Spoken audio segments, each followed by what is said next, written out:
Hello hello hello തിരിച്ചതെന്ന് പറയും മൈക്കിൽ കൂടെ എന്ന് പറഞ്ഞു.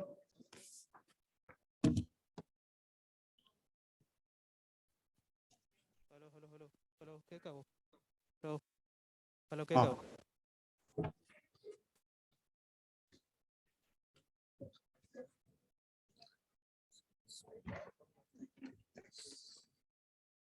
ശരി.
Hello hello hello hello hello hello കേൾക്കുന്നുണ്ടോ?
Hello hello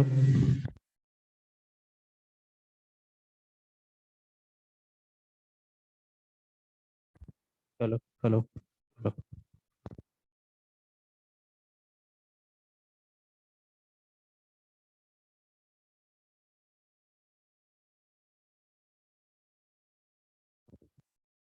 hello hello hello hello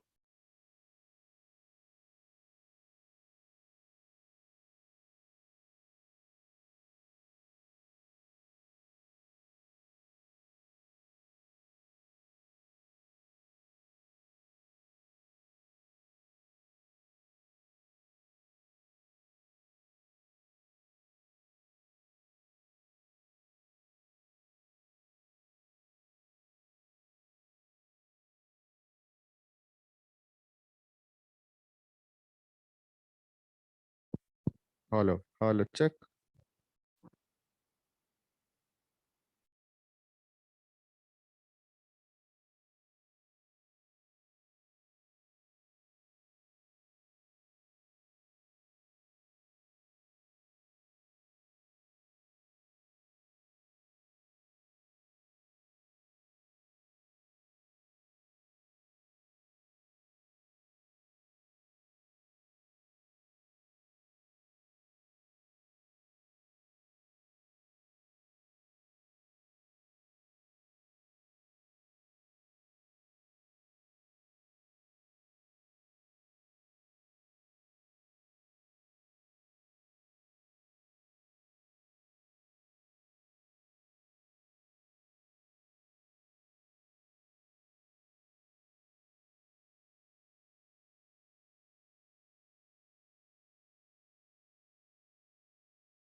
Hello.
Hello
Hello. Hi, everyone. Good morning. Welcome to the inaugural session of InnovatHer to go beyond the impossible. This is the beginning of our two-day hackathon event designed for women having affinity towards technology. Selected problem solvers will get an opportunity to either pre-incubate at Kerala Startup Mission or avail industry internship.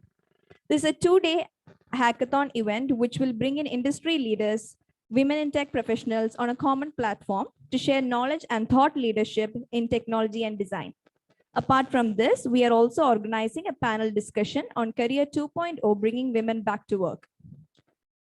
Without further ado, let's get started with the inaugural session. First and foremost, for setting the tone, I would like to invite someone with an experience of over a decade with the government of Kerala. He had headed the Strategy and Community Skill Park at ASAP. Currently, he is the project director at Kerala Startup Mission. It is my pleasure to welcome Mr. PM Ria, sir, to set the tone.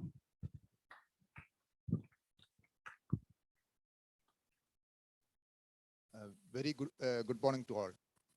First of all, let me welcome all of you to this beautiful campus. In fact, Gina has rightly mentioned about the very purpose of this hackathon. This is an inclusive ODA, I would say that. And we believe that this inclusive audience will take first step to make society as an inclusive society, the Kerala as an inclusive society. YHAC is a small effort from the startup mission towards that bigger goal. I'm not sure how many of you are clearly aware about women participation in the labor workforce.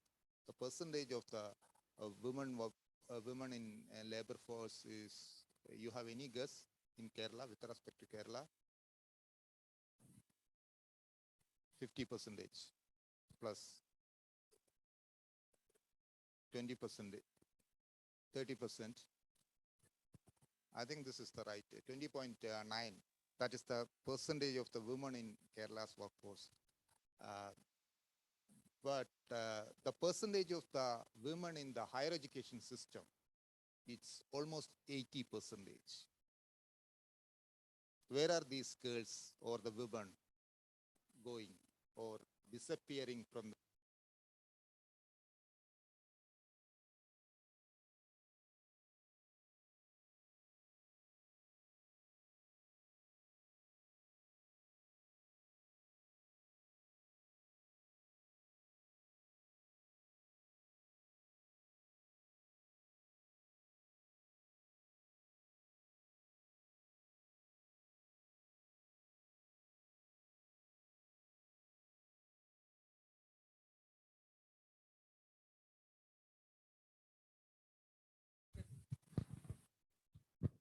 the encourage women to take up the entrepreneurial route journey.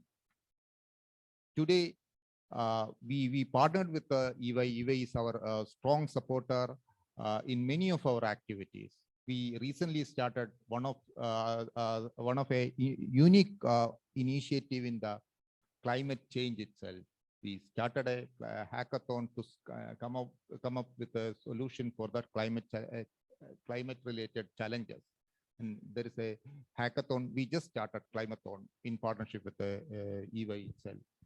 This YHAC also, we are partnering with the EY. EY came forward with a solid problem statement in 4 different segments itself. What we are trying to do is that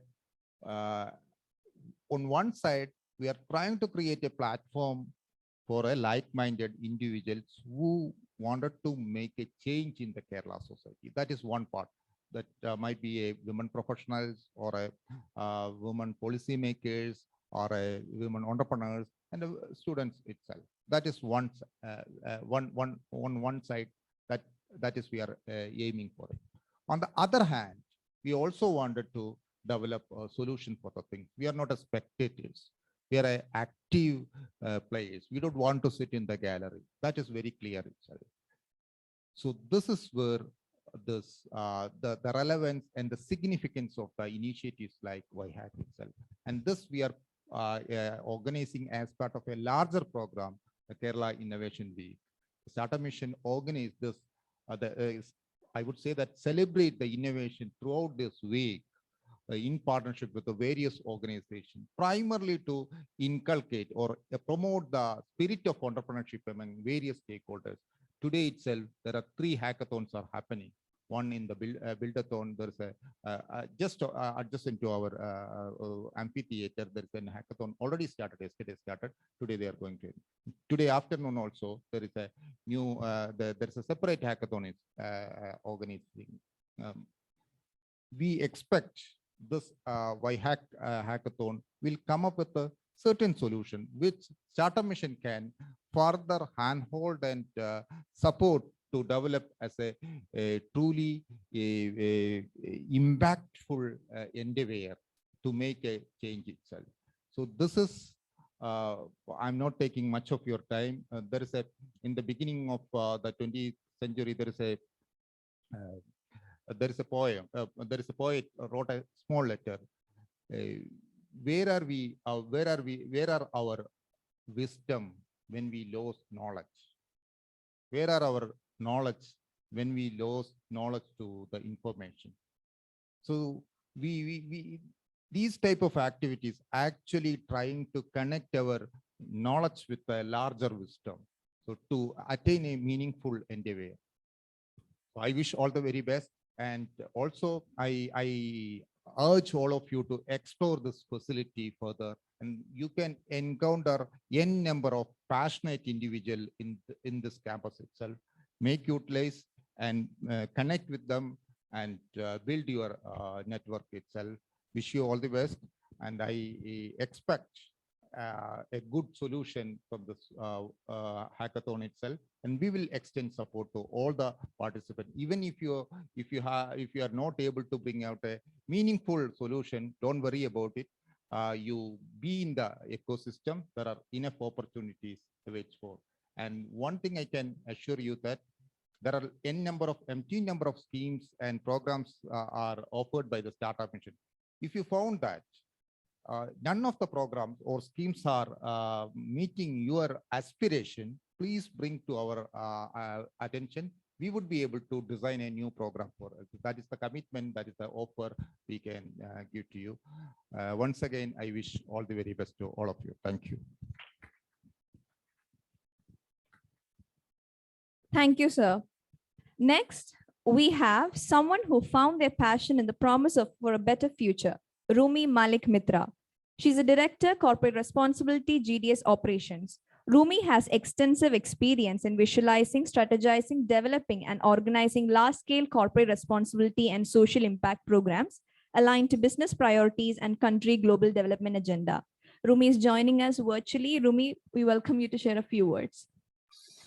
Thank you very much. And I hope you can all hear me. Just a raise of hands would do. Yes, thank you so much. So I welcome you all to this launch program today.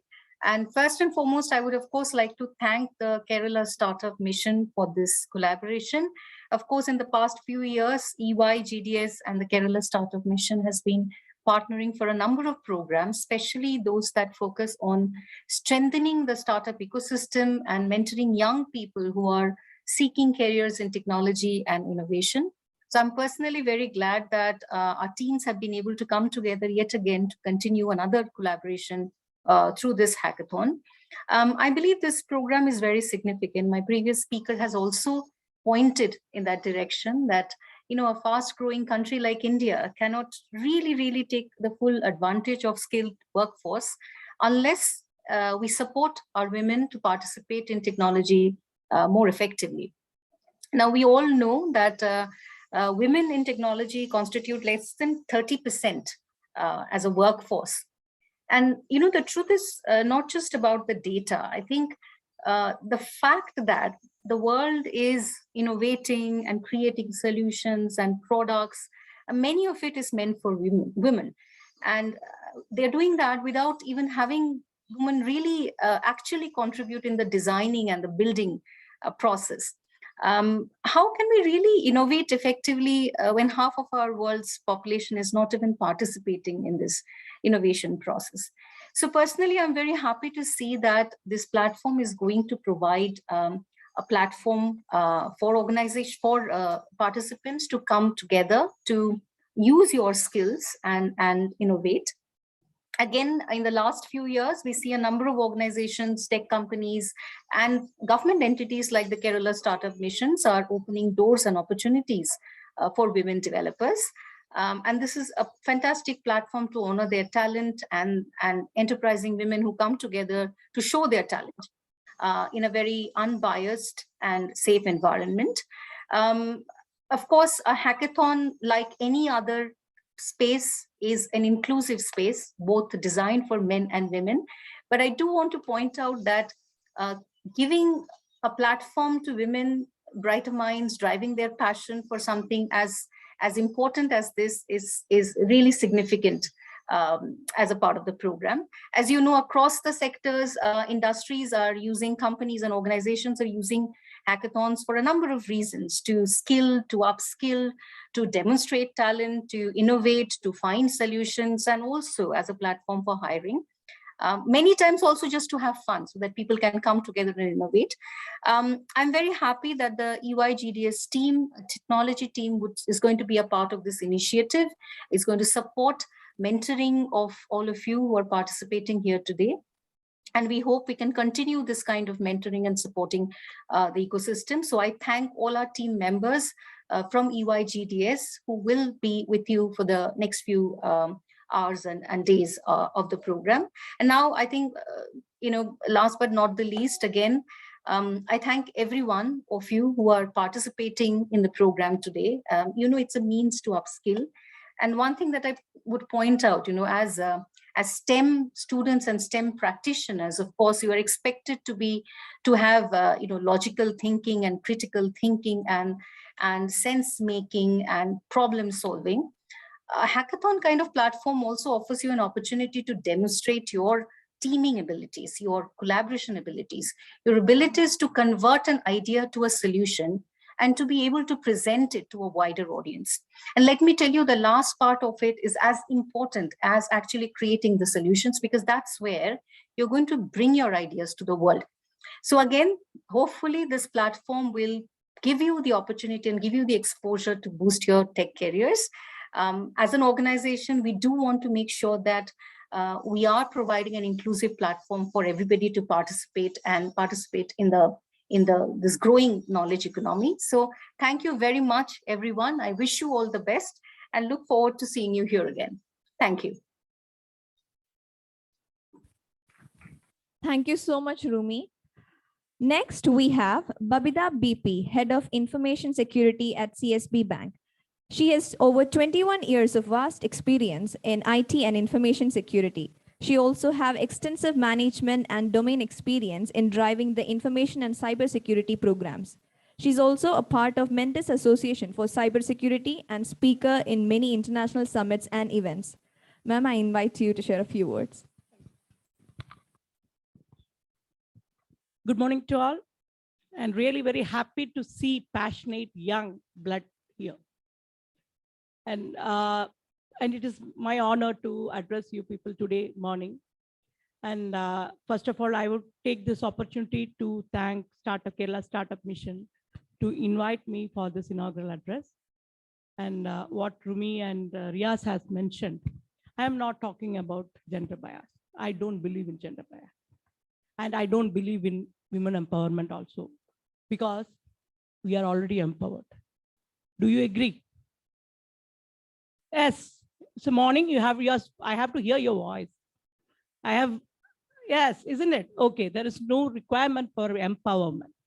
But as mentioned by Riaz, there is a percentage difference we have seen why people are not coming for a bigger role. And I can proudly say in India, I am the first lady CISO in a banking industry. So that is why I have told there is no requirement, and that too from Kerala, where we don't have much of exposure. That is the biggest problem I see in Kerala. It's not like that we are not skilled. We are much more skilled, but we are exploring our skill from some other state or some other country where we have been honored, isn't it? Why it's so? And for that, like Kerala Startup Mission has come up with a lot of innovative who thinks that we have to use our skill in our state, isn't it? Don't you believe that? And we have to get more opportunity in our state because we have a lot of things that we can be done, isn't it? Kerala is God's own country. Then why we have to go to some other place? How many of you agree that? But if you, why? Why not more hands? I have to see more hands. We have, at least we should appreciate our own state, isn't it? We are not, why we are not doing so? Because opportunities are much more less. I can very well understand that. How many of you know who is a CISO? Chief Information Security Officer. That is my role. That is the highest role a person occupies in the field of cybersecurity. In an organization who heads the cybersecurity, that role is Chief Information Security Officer. So a person like me, if I can come to this level, don't you think each one of you here can come to a top position, which is similar to this in your own area? Don't you think so? Still voice is less. Yeah, you people are the, what I am looking forward for the tomorrow, isn't it? So the voice should be very hard, but we should be passionate. I will do it. I can. Okay, of course, there is a luck factor, but there is also but. Whatever we, sometimes we may not be like CEO of a Google or Microsoft, but we can be someone more than that, isn't it? In our own field. Sometimes a small idea which or a logical explanation we are giving to a company or the where we work, that could be saving the company from a business. We may not be aware of that, isn't it? It is a teamwork which is bringing up all the industry up. Do you think one person, a person like me alone can bring the whole ecosystem of cybersecurity in my bank? No, it is a teamwork. It is a collaboration. There should be a business team. There should be an IT team. There should be a cybersecurity team. And each and every member in the team is contributing something for the success of the whole. So always they feel like I am doing something and I am contributing to the organization where I am working in. Isn't it? Even a small idea, which can be grown into a big business. That is how most of the entrepreneurs has come into the existence. Why we are not taking up most of the entrepreneurship? Why? Because at times, or people who are ready to take the risk is much less. Because always in every field, there is a risk. But everyone wants to be in the safe zone. Those people who are ready to cross the safe zone or take the risk, those people only will come to a level beyond the expectation of others, and we'll be famous, or we'll become famous, or we'll be told about it. Even just consider a small project. Okay, if you are contributing to that project and the project manager will say that, okay, this A person has given this idea, so a third party or fourth party is coming to know about the person A, then that team member who is not part of your team will say that I know that A person, she has, or he or she, I'm totally gender biased. I have told you today I'm going to talk about any gender. A or B, that person is good. So that is how our work is being accepted by others, and we are coming to be known to others, isn't it? And if we are shy, we are not expressing our thoughts, how someone else will come to know about you? The biggest problem I see in Kerala, especially in our community, is that communication gap. We are not expressive. Even if we are skilled, we cannot express that or tell something. No, it is not like this. It is like that. How many of you agree to that? All of you agree to that. So that, first of all, what we have to do, we have to identify what is lacking in me. No one is 100% correct, or 100% have everything, isn't it? Something will be lacking in us. So first we have to identify ourselves. that what is lacking in me. And after that, we have to come up with some extra effort to bring that or skill that thing which is not in us. And once we do that, we can conquer this world. I'm for sure. If we understand our own problems, what is lacking in us, and we are doing something to break that and come out of that, I'm damn sure that you all can excel. That thing, you have to do it from today. Don't think that I am shy, I cannot express, I am like this. No one is like this. Everyone has their own problems. But who is taking that extra step? Only that person succeeds in the world. Not in the world, that is a universal theory. That who is going to take that risk? I'll just narrate you my career path for your understanding. I did my engineering from TKM Engineering, like all of you who have done some degree or something of that. And when I was taking my engineering degree, I was not having a vision that I want to be this person, I want to be a CISO, or I want to head an organization. Nothing was there. Only one thing was there in the job, I have to get a job. And my parents was insisting me to do some post-graduation. Don't stop your studies. No, I am fed up of 4 years studies. That itself is too much, isn't it? Very too much. But I was good in studies, okay? Don't think that I got distinction also. Okay, somehow, okay. That is why my parents was always, since she is good in studies, let her do. But I participate in all the activities in the college. I was the first lady who was performing a mono in the stage of, can you imagine? In TKM Engineering College, the first lady who is doing mono in the stage. And when I was standing in front of that, there was some point gaps, you know, always when it comes to contest and all, there will be some point gaps, and we are just lagging with 5 marks. So somehow we have to cover up that. And suddenly my team members came and told me, class members came and told me, Kavita, you do something, the song or dance or whatever you want, you do. We have to somehow get this trophy. And I told, dance is already done, song is also done. Okay, now I will do mono act. It was not even, I was not even prepared, because in the school days only I have done it. And when I was in the stage, I saw HOD electrically sitting in front of me as a judge. And he was laughing at me. For a minute, I was like, oh, what I am going to do. But since I have taken that stand, we got the trophy. If I was reluctant to do that, do you think we would have got that? So each simple step sometimes will cause a thing, isn't it? So that is where we have to break that. And it's not only for women, for gents also, or whoever be. We have to break that limit, which we have set for ourselves. No one have asked us not to do, isn't it? Did anyone ask you to do, not to go? No. It is we ourselves, oh, I cannot do. Sometimes what they will do?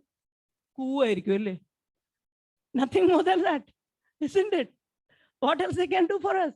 Or otherwise they'll go, that is not a good idea. Tomorrow I'm not going to call you. That's fine. But I am going to improve, no? Once we,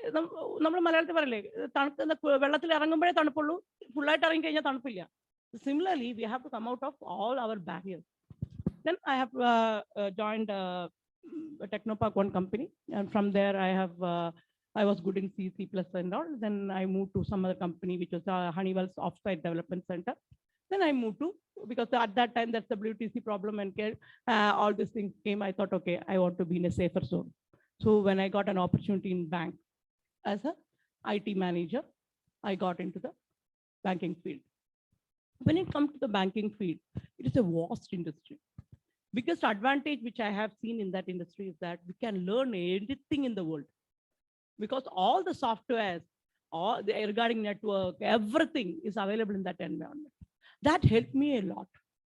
And I started exploring many things, which accounting. Now also, I don't know how to sign a check, to be frank.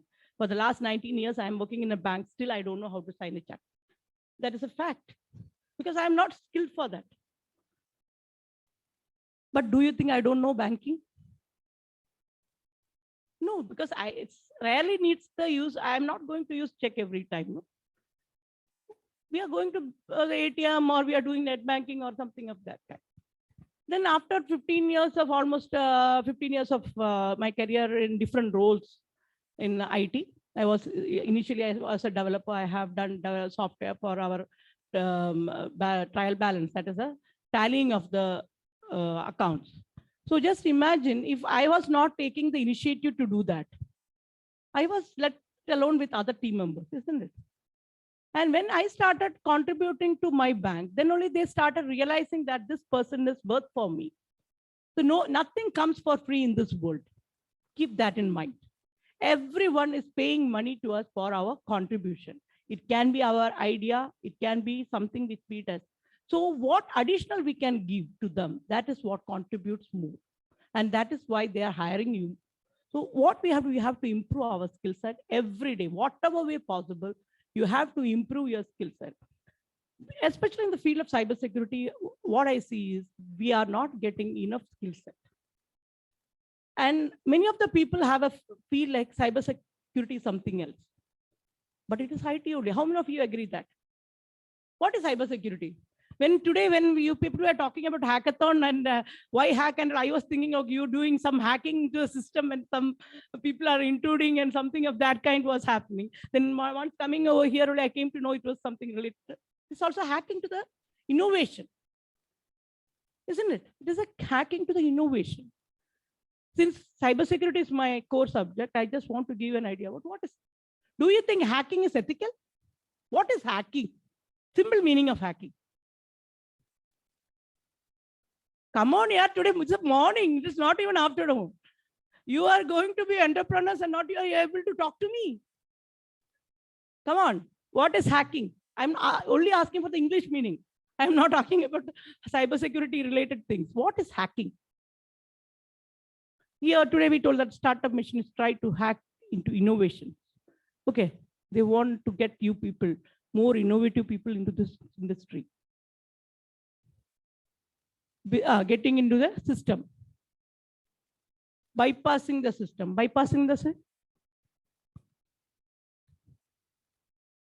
without the permission, getting into a system without any permission. Can I tell like that? Then this innovation, how come it is hacking?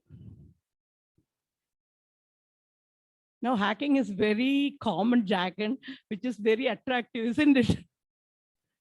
But it is innovation is like we are going to explore into a new field without the permission of others. Can we take that way? Isn't it? We are trying to explore into a new field without the permission of others. We are not taking the permission, or we are not doing something which is for which a role is set. We are coming up with our own innovation, our own thoughts, isn't it? Don't you think it can be a hacking? Yes? Okay. Now, cybersecurity hacking. What is that? How many of you believe that cybersecurity is nothing but IT? Technology? Or cybersecurity is something different from technology? Something different from technology?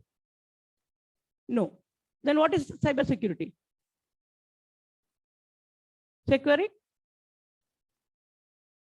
the technology. Okay. What is that? What is then? Why we should secure the technology? Because now everything is in the technology, isn't it? Do you think cybersecurity was not there earlier? Earlier also it was there. Cybersecurity is nothing but it is technology. IT only. Don't get confused. What we are doing is we are just checking that whether things are in place.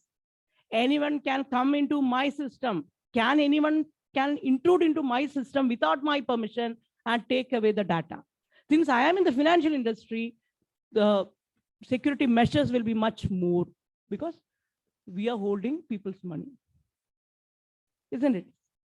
Cybersecurity is nothing but it is technology only. What we are doing is we are specialists in the field to see that whatever is done is intact. To tell something is wrong, that person should be knowledgeable about it. Do you agree? That is why now there is a lot of boom in the field of cybersecurity because we need some experts a network expert who is doing in the firewall. Okay, I want to know if something is going wrong in the firewall, or whether everything is set in the firewall, because everyone knows firewall is a fencing, isn't it? Simple language, what we say, if someone want to come to our house, first what they have to do? Open the gate, isn't it? What we are putting one control over there. No one just like cannot come to my house, so that at least I can hear the sound someone is opening the gate. So I'll be little bit vigilant what is happening there, isn't it? Though that is the only technology. That is, instead of that, we are using some software to guard our environment. We'll say that, okay, only those people who is allowed to come into my house can open that gate. And if I go to a much more sophisticated thing, what I will do, from inside my house itself with a remote, I can press, the gate will open automatically, isn't it? That is the different controls, which is kept in place. So what at the end of the day, just I want to brief whatever I have told is, we have to improve ourselves. Lot of opportunities are waiting for you. Lot of immense of opportunities are waiting for you. If you are really skilled, even a simple tailor, if he stitches really good, we are ready to pay 20,000, 30,000, 40,000, even lakhs to them. Why we are paying that? See, similarly, one person is sitting next to my house is also stitching. But for this person, I am paying even lakhs. What make the difference? Clean, skill, perfection, isn't it? How he have gained that perfection? Practice, and he has done bring up his own ideas to do that particular task. And that is why he is outstanding when compared to others. So we have to create a skill in ourselves. How I can be outstanding.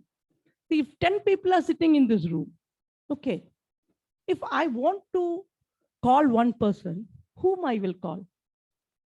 Either I will call who is sitting in front of me, because it is much more near to me. Otherwise, next person who will be my preference,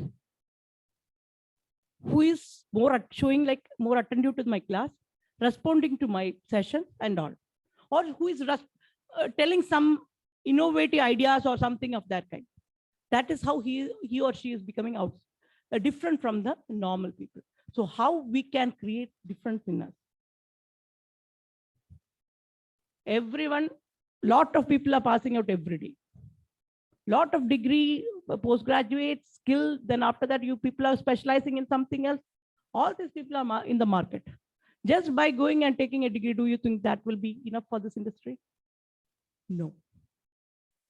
It is not enough for the industry. You have to cultivate something in yourself. Now, it is not like earlier days where we don't have a Google or anything to search for what is there.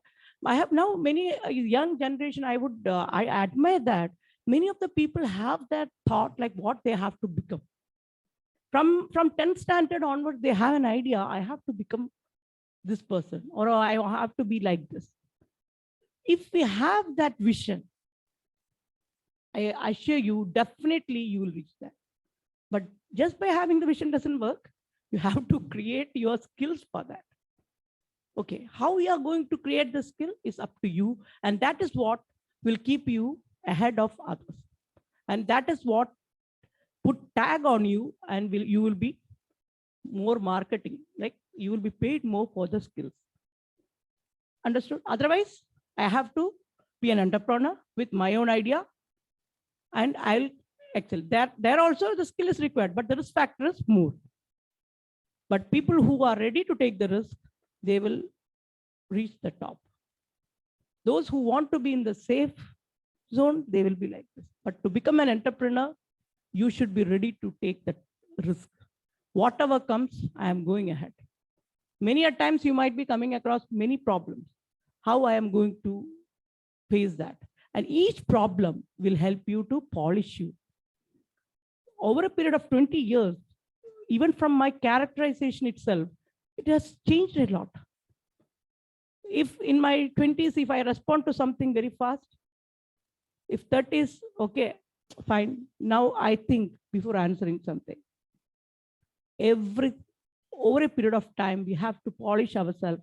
And when we come up with more difficulties, we will be getting more polished and we'll be getting upskilling ourselves to tackle that problem. And that will help us tomorrow.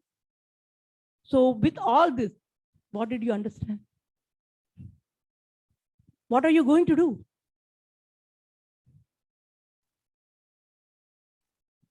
You have to find what is lacking in you and develop that. And tomorrow you will be successful. Okay, so tomorrow I am going to see many entrepreneurs. Am I correct? Now it's correct. Okay, thank you all. If you want to ask any question, I am ready to answer to you. Hope you are ready for the show. Okay, thank you all. Thank you, Startup Mission, once again for giving me this opportunity. Thank you so much, ma'am. Next, I would like to invite Saida Mehertaj, who leads the brand and external communication for EYGDS globally. She is recognized as one of the top 50 marketing marvels in India and one of the pioneers of employer branding in the Indian corporate sector. She has led global branding and communication programs from strategy to execution while managing cross-functional and cross-cultural teams. Meher, I request you to share a few words. Good morning, Kerala. I expect a better good morning from you guys. I've woke up in morning, came from Bangalore over here. I've come here, I think, after 14 years, and Kochi has changed. It has really changed. I have always liked two-way traffic. Even Kochi has become one-way traffic, but I'm not going to have one-way traffic. I'm not going to talk. I would like to interact with you guys. So please feel free to ask whatever you want to ask. And well, I know you're all curious, you're all excited for the afternoon today. And let me extend a warm all the best to you. Do really well. And I do see a lot of entrepreneurs here already. I mean, if you didn't have that spark in you, you wouldn't have been here. And our country definitely needs a lot more entrepreneurs. While we have enough, while the world says we are top numbers and most of the unicorns are coming from here, but we still need many young minds like you changing the entire landscape of our country. And in fact, it has started happening like Kochi, what it was, thanks to the IT industry, the way it has changed is, I mean, we are moving at a fast pace, but we need brighter minds. And I think we have all the ingredients in us. And it is just like how Rumi was saying, it's about getting those ingredients, putting into a cauldron and making that one hot pot. And you guys have it in you. You want to ask me anything specifically, please do feel free to ask. If you do not have those questions right now in your head, I'm sure I'm around. I will be there today afternoon and tomorrow also. So you people can feel free to ask me any question regarding branding your organizations, products, services, or be it personal branding itself. How does one do that personal branding? Where does one start? I mean, these are all jargons, right? People throw. And I would just leave you with a simple thought. Simplify everything. The minute you simplify things, you know what it is, and you will be able to communicate easily with people. It's not the words that matter. It is the content that matters. It is your intent that matters. It is the purpose that you want to fulfill in your life, whether it is through your startups, whether it is through the various other works you do in life. So that purpose, understand that. Simplify things for yourself, and it will be a very easy way. And all the very best for this afternoon. Do well. I'm sure you guys are going to enjoy. Quite excited too. And I would love to take this opportunity to thank Kusum for giving me this lovely opportunity and giving me this opportunity to come back to this beautiful land. And I actually call myself quasi Malayali, half Malayali, because I have enough of Malayali friends. I love the Malayali culture. I love the way you people think. So I almost feel at home over here. So great. As I enjoy these 2 days, you too enjoy. yourselves. All the best. Thank you so much. Thank you so much, Saida. Coming to the closure of the inaugural session, I would like to invite Sumi P, Head of Infrastructure, Kerala Startup Mission, for the hackathon overview. Thank you, Gina. I hope after listening to all our eminent speakers, I hope you all are charged up and ready for a hack. So let's begin the hackathon, the YHack. This is the third edition of YHack InnovatHer. Along with EY as our corporate partner, we are hosting this 2-day hackathon from today to tomorrow. And the evaluation criteria, we have 4 segments. Hope all of are aware on that. We have cybersecurity, fintech, data analysis, and cloud. The evaluation criteria includes the expertise of the team, the innovatives and uniqueness of the product or idea you will be developing, the feasibility, the roadmap, and the financial plan. The winners will get an opportunity for an industry internship, also KSUM incubation support. So please make the whole 24 hours in your hand to hack and learn. We have organized some knowledge series with on design thinking and rapid prototyping. So this will be a very great opportunity to interact with startup founders, industry leaders, women leaders. So please use the opportunity in your hand. And we are looking forward to the innovation you will be presenting tomorrow. Good luck. If you have any query, just come and ask. We will be all around here. And if anyone here hasn't formed a team, we can have a interaction with the other participants, and you can collaborate and know each other and work together. Thank you.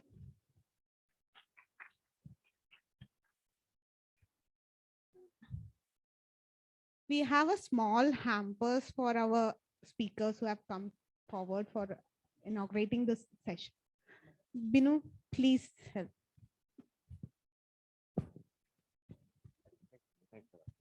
So Binu, please give over the memento to our other speakers.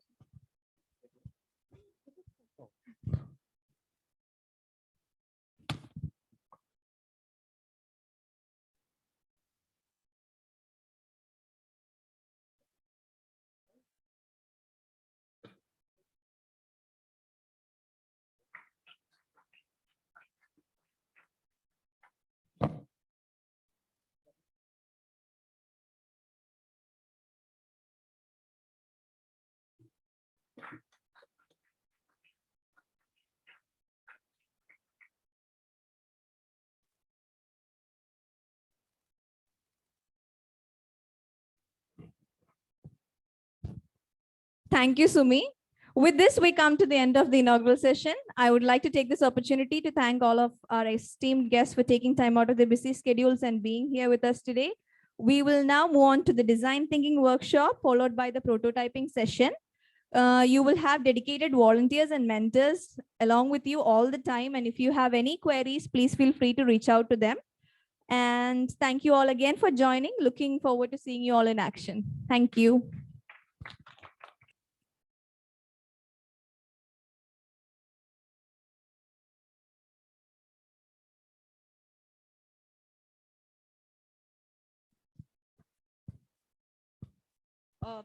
Welcome all. We are having a session on design thinking now. During this session, the teams will be taught to use the tools of design thinking so that you can shape up, so that you can come up with a minimum viable product that you are developing. And the session will also dwell on empathy map, business canvas model, and value proposition design. So for this session, our mentor is, we are going to have Ms. Lakshmi and Krishnan. To introduce Lakshmi, Lakshmi is a Europe West experience manager, design thinking facilitator, and MENA innovation trainer. She has overall of 17 years of experience, and she has experience in IT profession ranging from programming to leadership roles. She has worked in Big Four, startups, captive centers, and she has worked on domains like US healthcare, tax, automotive, and finance and public sector. So over to you, Lakshmi. Thank you. Hi, everyone. Hope you can hear me. Show me a thumbs up if you can hear me. Cool, thank you. And thank you so much for such a generous introduction. So how are you all doing? Good, great. Not charged up? Did you have breakfast? I'm like the school teacher. Did you have good snacks, tea? Are you pumped up, energetic? Yes, I can hear you. Yes, right. It's very important to, load up on good carbohydrates and nutritious food for today and tomorrow, because you're going to have a great deal of work to be done, right? And also for today's session on design thinking. So just give me a minute and let me try and share the deck that I have and see if you can see that. Are you able to see the deck? Yes. Yes, all right, great. So let me put that in the presentation mode. Cool, so now I believe it is in the presentation mode. So today we have around 1 hour of time, and during this time, I'm going to introduce you to the basic concepts of design thinking. How many of you have already heard about design thinking, or out of curiosity went and searched about design thinking? Can you raise your hands? No, nobody. Okay, great. So this 1 hour session will provide you with the basics or the fundamentals of design thinking as a concept. Okay. And I would highly recommend that if you find any foreign words, jargons, anything that is you would want to dwell later, you can take a note of it and research about it once the session is over. Cool. So we will start the session with a quick video on creativity.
Lakshmi,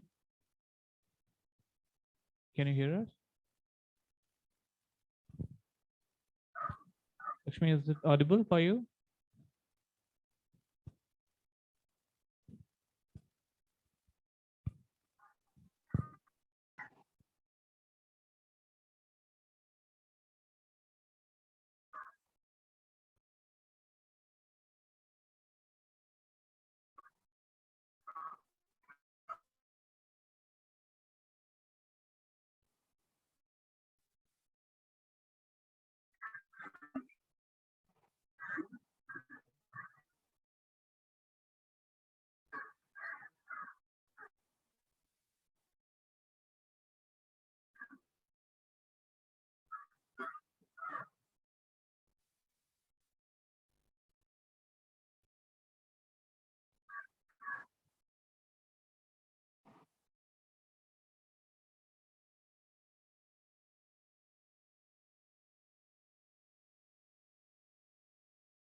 Lakshmi?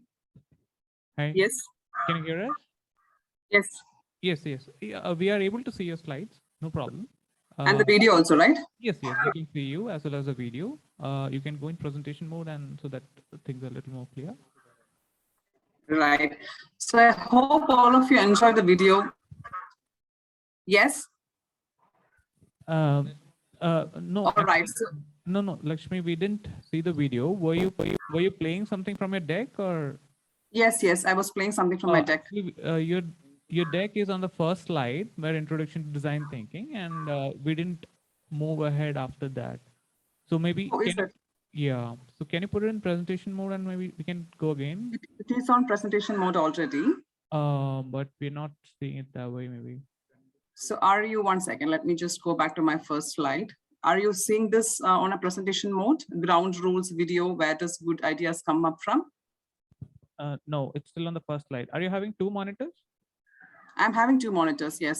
So maybe like, so I think the person over here, he's saying that like you have shared the second screen probably, and that is the issue. No, both the screens are shared. Okay, we can see one screen and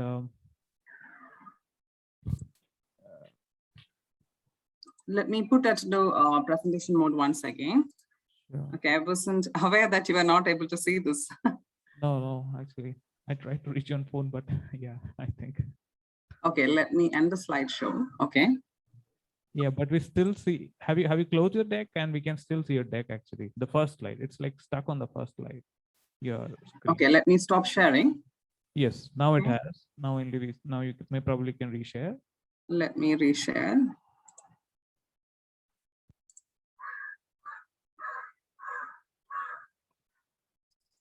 Are you able to see? Now we can see the first screen. Though but not in presentation mode, right? No. Yes. So let me. I think you clicked on that and. Am I on presentation mode now? No, I think you clicked there, but it didn't go to presentation mode. I'm not sure why. Okay. But maybe so if you go to the next slide, if you go out of the presentation mode and maybe just move to the second slide. Yeah, now what is this? Slide 1 of 63, we can see that next. Is there a next slide tab? Yes, now we can see the ground rules. Okay, but there is no point in going to the next screen without making it play. Okay. So let's do one thing. Is it possible for you to share the screen and then share the screen and play from your laptop? 1 minute, let me just.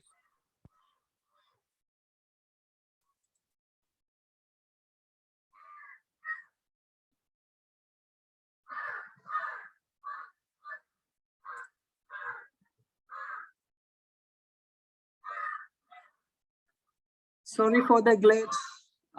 We'll get it up pretty soon, okay?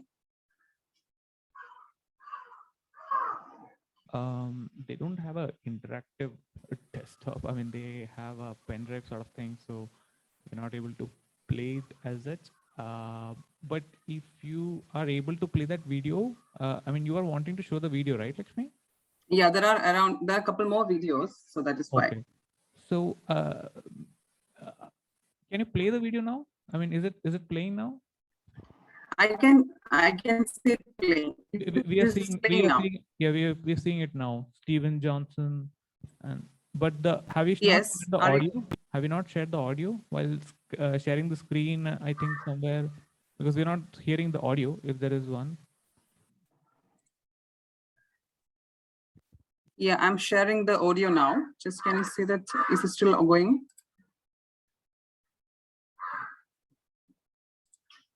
One second. Are you able to hear? Yes. Now audio is there. For the past and you're able 5 to see years, the video playing also, right? We can hear. Awesome. So let me go back to the previous slide. So I was thinking that after I said there is a video and it's a very interesting video, I could not see that kind of a feedback coming from the audience. I was surprised. So Right. I hope the next click, you should be able to see the video and hear the audio as well. Let's see. All good? Give me a thumbs up, please. For the past 5 years, I've been investigating this question of where good ideas come from.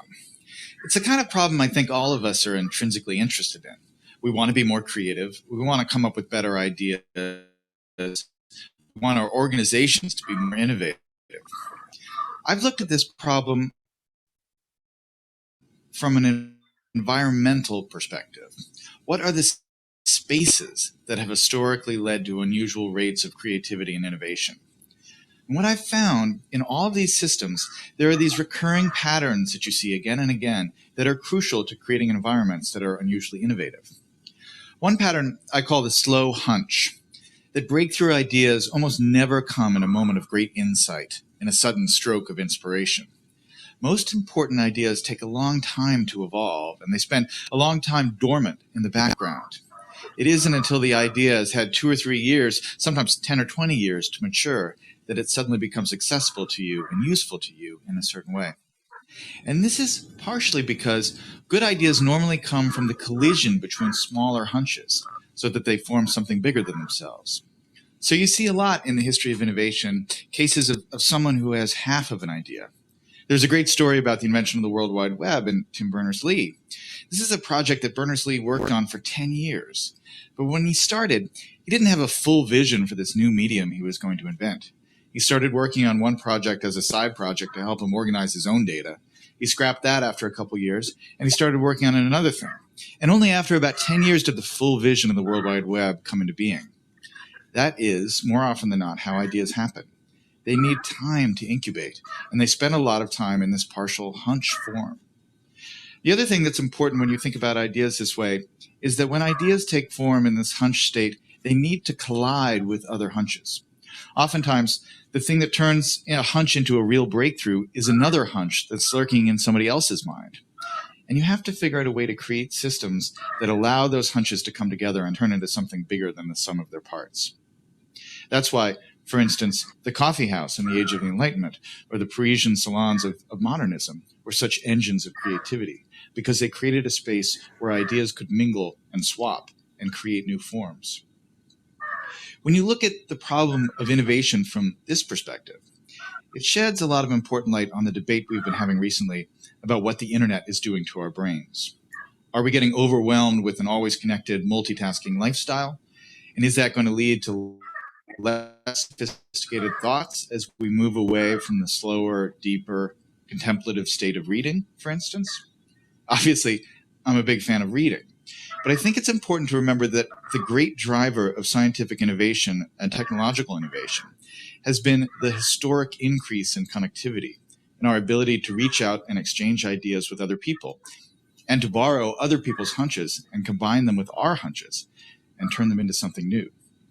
That really has, I think, been, more than anything else, the primary engine of creativity and innovation over the last 600 or 700 years. And so, yes, it's true we're more distracted.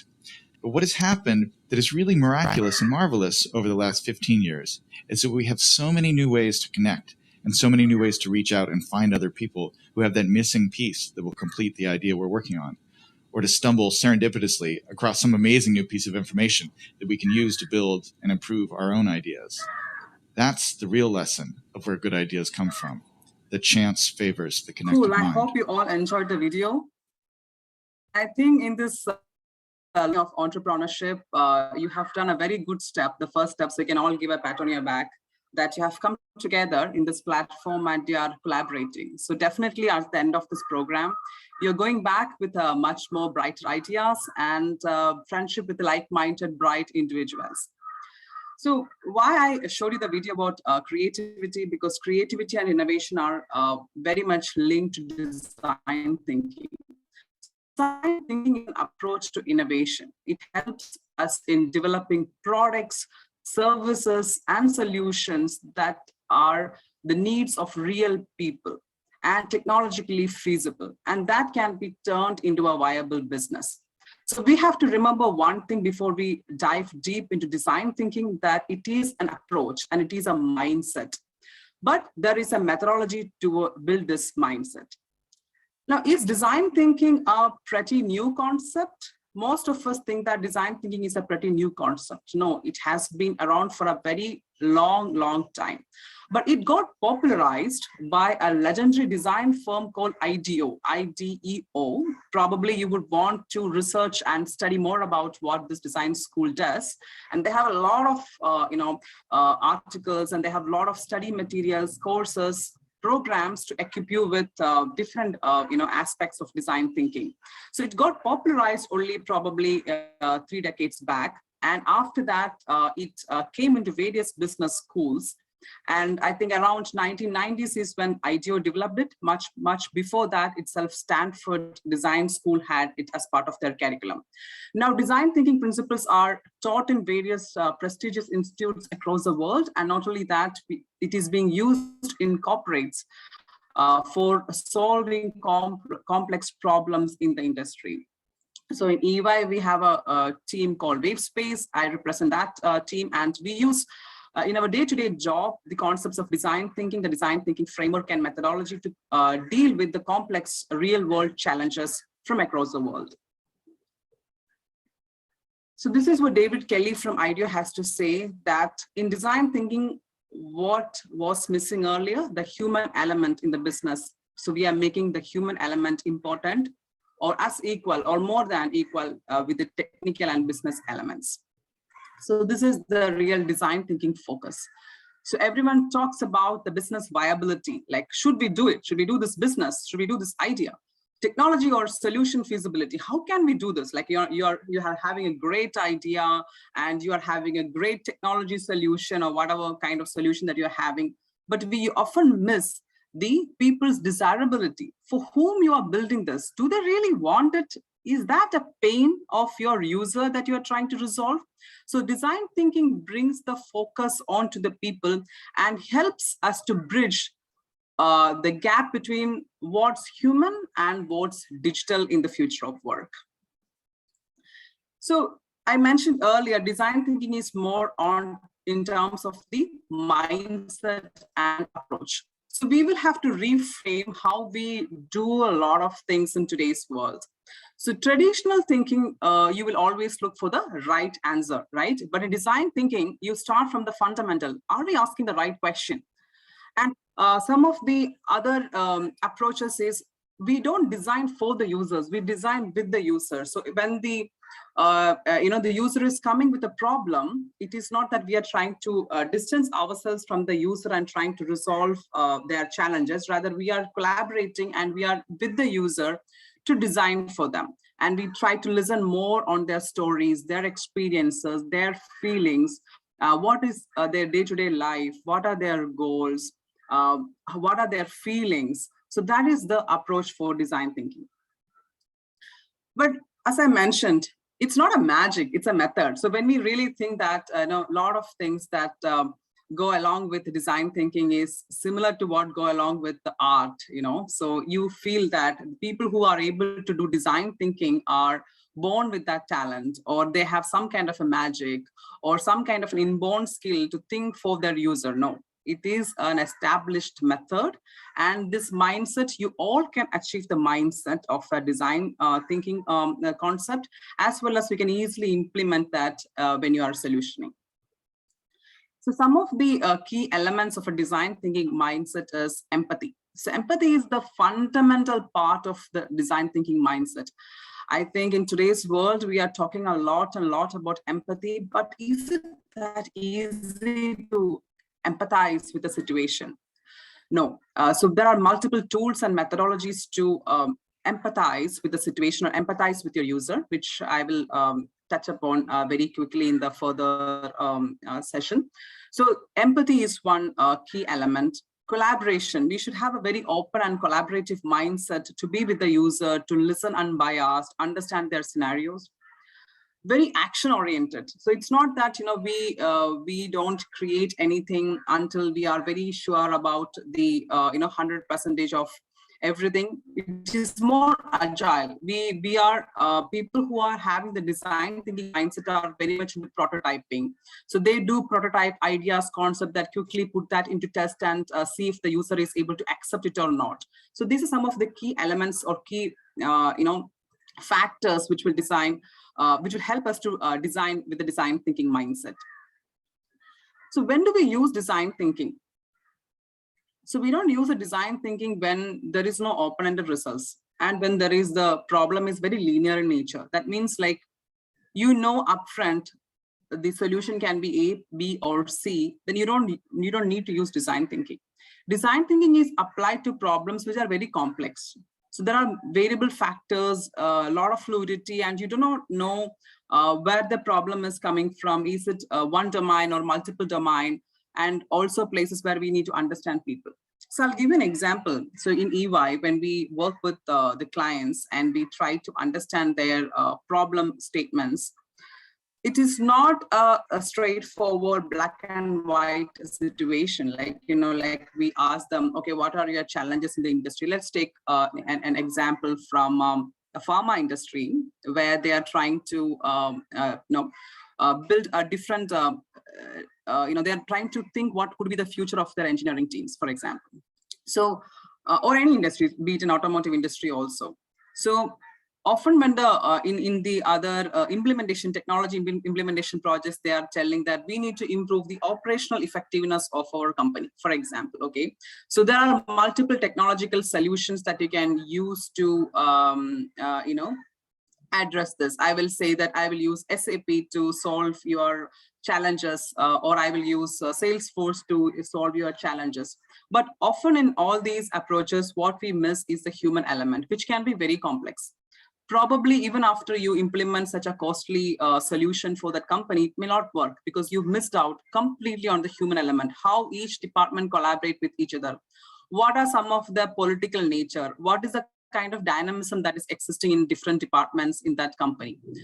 So all these, different elements is usually missed in the traditional way of thinking. But in design thinking, the primary force is the humans and how they think and what are their pains. So if you put that as a process, design thinking, it is a process in, we can divide it into 5 steps: discover, define, ideate, design, and deploy. So this is a methodology to which, using which we can help solve complex problems for our users. Now let's go one by one. So what is discover? Discover is learning about the audience for whom you are designing by observation and interview. Who is my user? What matters to this person? So often we try and assume that this is what my user wants, and we design for them or develop a solution or a product or a service for your user. So how can we really know what my user wants? So I like this quote, which says that if you want to understand how a lion hunts, do not go to the zoo, go to the jungle, right? So the target audience for you need to really understand where they are, what kind of surroundings they have, with whom they are interacting. Based on that, only you can design for your solution. So there are different methods in which we can make use of. These are only very few of them. But if you go and look for different tools for empathizing with the user or discovering the user, you can find that. So there are different methods which are ranging from being quantitative to qualitative, like data mining, surveying the users, focus group discussions, ethnographic interviews. So one of my friends, he was designing for a very popular, food delivery app, which is headquartered in Bangalore. And what they often used to do is they used to have a lot of focus group discussions. So they would invite users who have been ordering from this food delivery app for quite a long period of time. So based on certain classification, they would call certain focus groups, and then they will sit with them and understand what are some of the things that are working for the users, what are some of the things that they should stop doing, and what are some of things that you should continue to do with the user group. So having such focus group discussions is very important. I'm sure like you might have definitely heard about a lot of entrepreneurs who actually go to the field and spend time with the end user, try to observe them, ask some questions, interviewing them, sending out surveys, to understand the user better. So it's both see and experience. I should say that it is both immersing in the problem space, understand the behaviors and context, and also establish a personal connection to the problem space and build empathy. Say, for example, you are told that there is a huge rush in Cochin International Airport during the check-in. Okay, so you are told that it's a huge problem that people are not able to check in on time, and there is a very rude behavior from the airport staff. Imagine there is some problem like that. So if you just if you do not experience that problem, like whatever I'm trying to state to you, imagine that I'm a user who often uses the Cochin International Airport, and I'm telling you these are the issues. So when you design for me, when you just see and observe, this is what you're going to get from me, right, as my pains. But when you experience, what difference you will do? You will actually book a ticket, and you will become that user. You will go to the airport, you will stand in the queue, you will put your baggage for check-in, you will speak with the airport staff, and then you will understand or immerse into that surroundings and be one of the users and experience how or what are the different kinds of pains that my user is facing. That step is key in order to design a solution. So that is why discover phase is very important. So it can be gathered through observation, learning from extremes by asking questions, immersing in empathy. So empathy methods, there are various empathy methods. So this is one of them where we ask or we engage, with the people and look at what they have to say, see what they are doing, and experience what people are experiencing. So we need to find out the right balance of all these three things. Observe, see what people are doing, listen or ask what they have to say, and also experience or immerse in that situation and find out what they are experiencing. So there can be personal stories. So you need to actually put a lot of time and your heart and soul into it to understand a user. There will be a lot of personal stories. There will be a lot of needs from the user. You have to watch out for contradictions. You cannot take everything as it is, right? You have to watch for contradictions. You have to read in between the lines to understand what they are really going through. So every visit into the field can be revealing. So I was giving you an example of the food delivery app, right? So the head of user experience for that company, what he does is, he, often, I think every quarterly or so, he will order for the food. And then he goes to the cloud kitchen and he travels through that experience, like how the food order that he made through the app is made to the backend, how it comes to the cloud kitchen, what instructions are provided to the chef, and what ingredients the chef is putting, and ultimately what is coming out of the kitchen, and in what time the delivery agents are picking it up, and when it is arriving, how does it look and taste and feel. And the entire journey or the entire activities that is happening in the field, it is very important to understand, so that every visit to the field can be revealing to the person who is trying to solve the problem. So this picture clearly shows empathy. I don't think I need to explain that. And I hope you understand the first picture. How many of you understand the first picture? What is happening on the table? Can you please raise your hand? Gents first. Anybody understands what's happening there? You need not answer, you can raise your hand. I can't see. Maybe I need to change my glasses. It's waxing, okay? The man is putting himself through that torture, okay? And to really empathize with what's happening. And the second one is where the man is carrying or trying to empathize with a pregnant woman. So if the man is going to solve a problem for your woman user, he really need to empathize what that user is going through. So he has gone to the extreme step, which we discussed in the previous slide, and trying to put the similar weight and the similar situation onto him and to empathize with that person. So there are different tools which we can use to discover, which are both primary research and secondary research. The primary research is some of the tools you may want to read upon. These primary research tools and secondary research tool we use for every session in EY with every client. User persona map, user empathy map, customer journey map are some of the primary research tools. Secondary research can be studying more about the market forces, the trends that are shaping up the world, emerging technologies, and various case studies and examples. So in the primary research, we are directly going to the user, interviewing them, asking them questions, finding out different nuances of your user. In the secondary research, you are trying to find out what is happening in the world around the user. So today you are designing for the user in 2022. So what are the trends that are shaping up in 2030? So we need to understand, we need to do some kind of a research to find out what is happening in 2030, right? When you're investing your money today to solve today's problem, like you should always think many years up in the future so that your solution will last.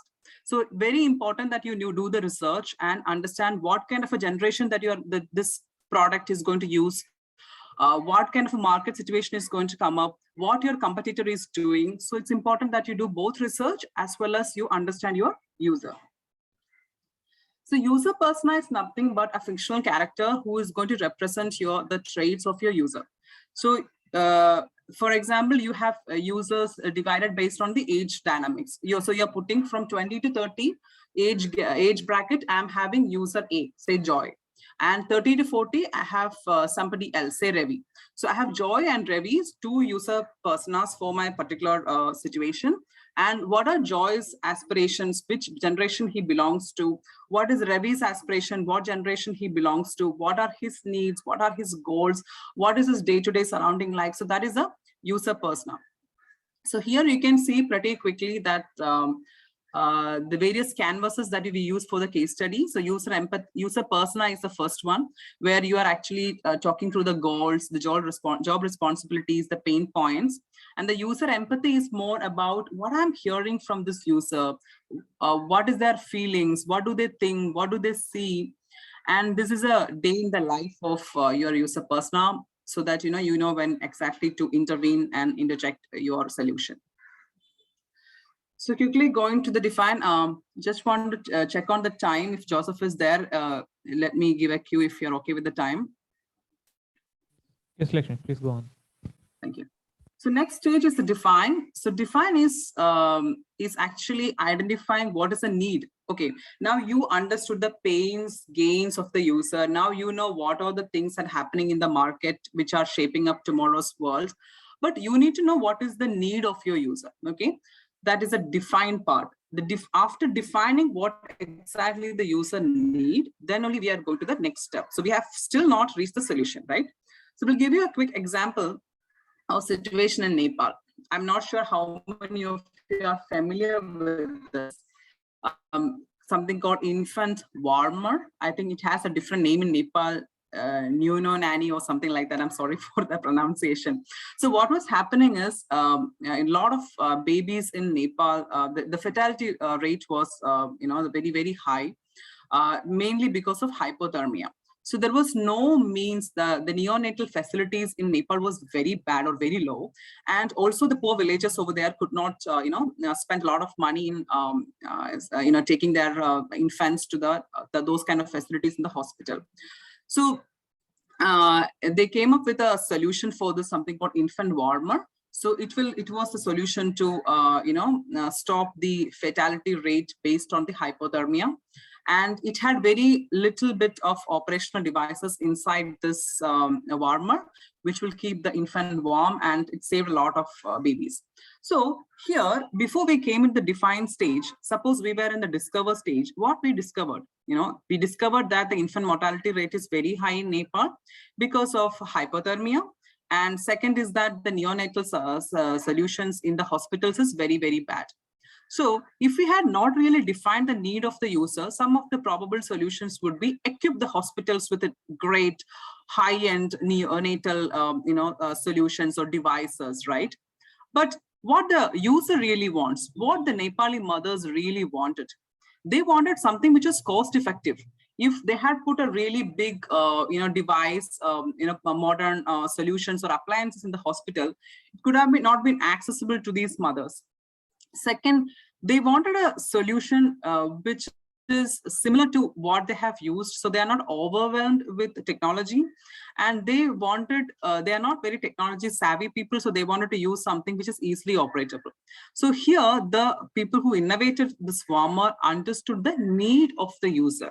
So after we understand the pain, it is important to pinpoint exactly what the user wants. Otherwise, you would have, or they would have invested a lot of money in the hospital infrastructure, but no one would use it.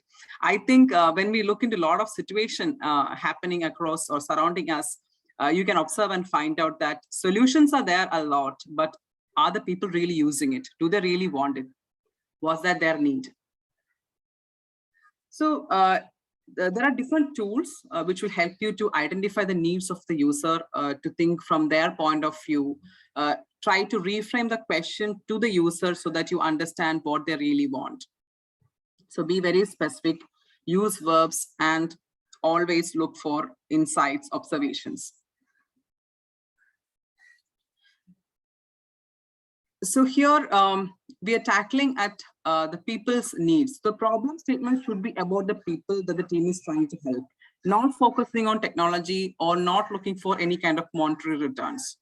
And the problem statement should not focus too narrowly on a specific method. And also it should have sufficient constraints to make the project manageable. So after defining what was a need, we'll go into something called ideating. So there is, you all know about the eureka moment, but it's very, very rare that you will have a eureka moment. So you need to, this is something that, we need to work on so that, how to build your creativity. So there is a whole different spectrum of learnings and trainings on creativity, but I can't go into that because of time constraints. But creativity, I'll tell you one thing, is something that you can cultivate. If you think that now you are not creative enough, it's wrong. You are all creative. Everybody is born very creative. So in the design thinking session, we use a lot of tools to bring on the creativity of your participants. Like you have a ball of ideas where you start scribbling anything and everything that you need, that comes in your mind. No ideas can be dismissed. Nobody should be biased or judged. Every idea is a good idea. Then you can use tools like scampers. So scamper is, like substitute, S is for substitute. Like, you are thinking about a situation, you're finding out what can I substitute this with? So that is a kind of trigger for you to think what I can combine this with. Say, I'm sure like a lot of you are having already some ideas, and you are in today's and tomorrow's collaborative session, you are talking to other friends of yours and you're trying to collaborate or combine the ideas. How can I modify? So it's a template that helps you to think in different angles to ideate better. Then you definitely need to do an idea evaluation canvas. So you need to think, so you'll have a lot of ideas. So generally, like when we deal with design thinking sessions in EY, we will get a lot of ideas, like 50, 60 ideas will get generated in a very short span of time. But can we take all the ideas forward? No. So we have to evaluate our ideas after the ideation session is over to see whether it is important enough. Important means, can it create the impact that you want to create, or is it feasible? So based on that, you can evaluate the ideas. So just going back once again here. So these kind of frameworks, and there are a lot of frameworks out there in the world where there you can, which will help you to ideate, and which will help you to shortlist the ideas. So after we shortlisted the ideas that we want, then we are going to do the design. So design is building a representation of your ideas so that you can show it to others, right? How can you show, you can convey it really well. So it's very important that we design prototype your ideas. So that is what you are all going to do today, I believe, prototyping your ideas. So you can draw it out, you can use role plays, you can build something, and you can show it to the stakeholders. So this is a digital prototype sketchpad example that you're able to see here. And I hope there is one more video I wanted to show on the prototyping, but it is focusing more on one kind of prototyping. I'll quickly show that to you. Let me know if everything is fine, okay?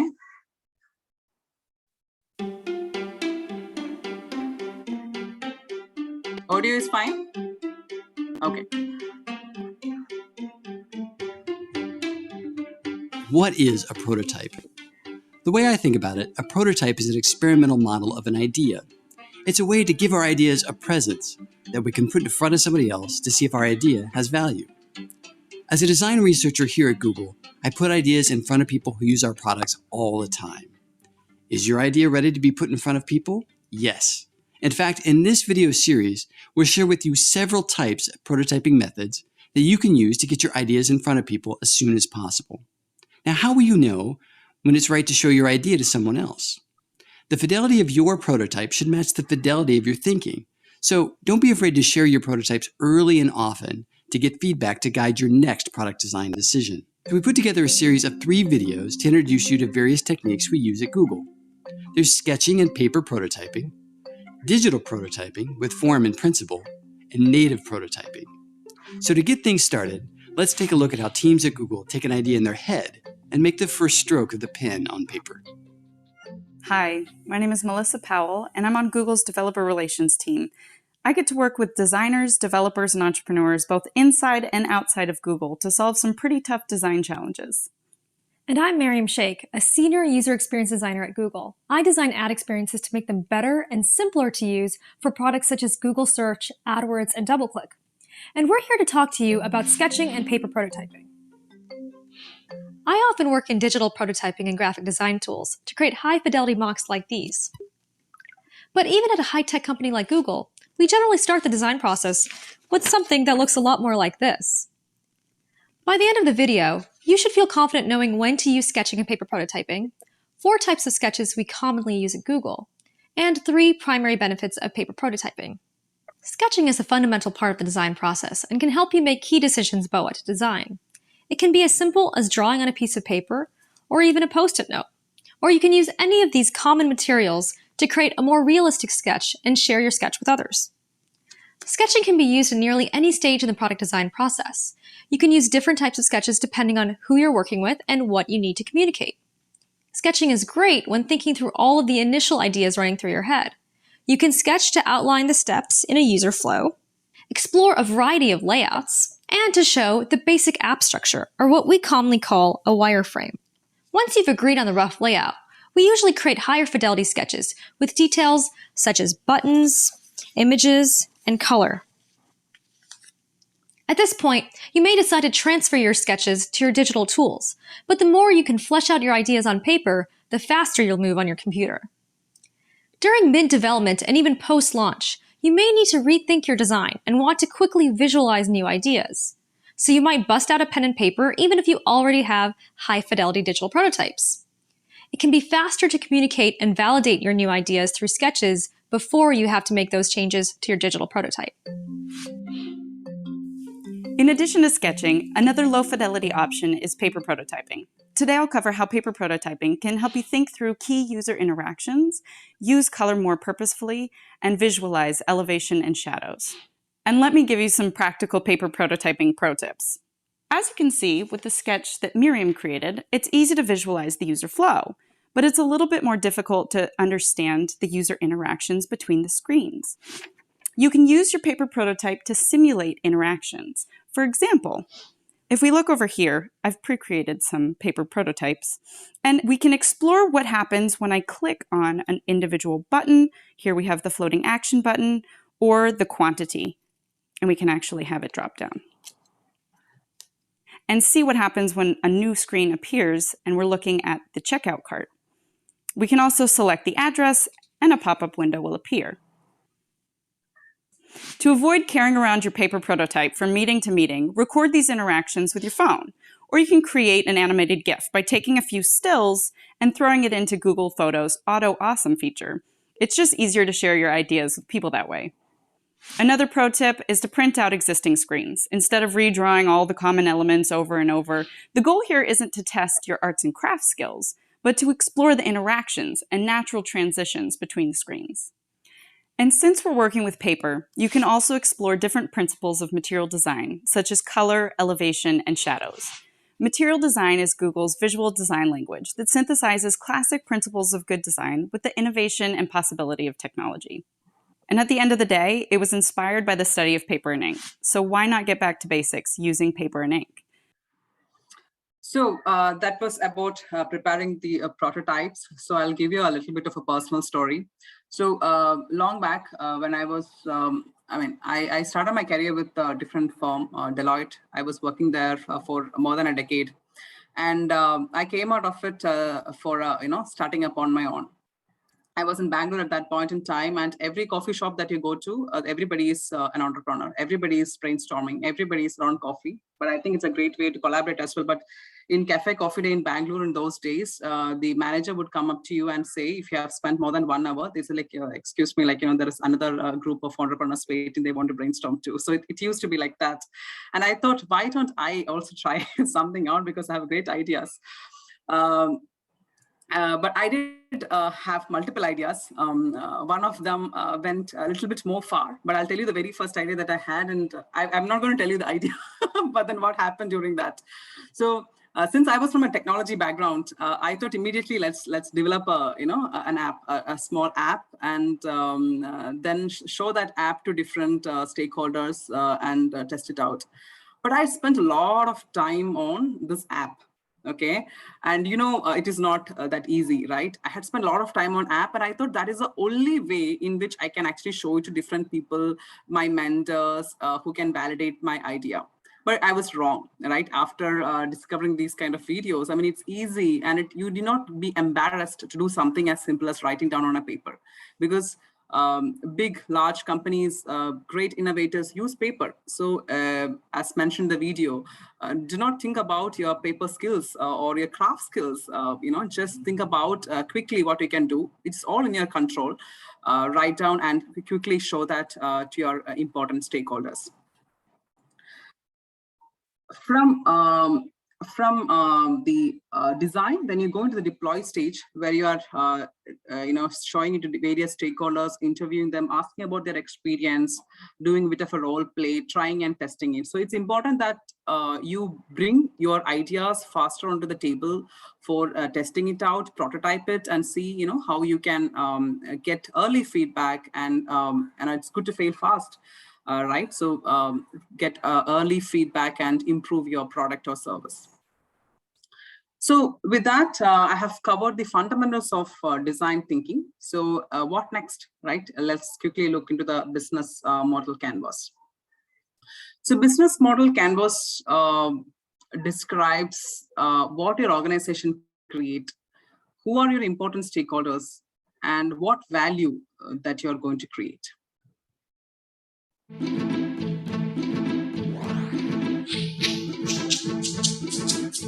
An organization's business model can be described with 9 basic building blocks: your customer segments, your value proposition for each segment, the channels to reach customers, customer relationships you establish, the revenue streams you generate, the key resources and key activities you require to create value, the key partners, and the cost structure of the business model. But it's not sufficient to just enumerate the 9 building blocks. What you really want to do is to map them out on a pre-structured canvas. This is what we call the business model canvas, a tool that helps you map, discuss, design, and invent new business models. Let's briefly go through the 9 building blocks, starting with the customer segments. These are all the people or organizations for which you're creating value. This includes simple users and paying customers. For each segment, you have a specific value proposition. These are the bundles of products and services that create value for your customers. The channels describe through which touchpoints you're interacting with customers and delivering value.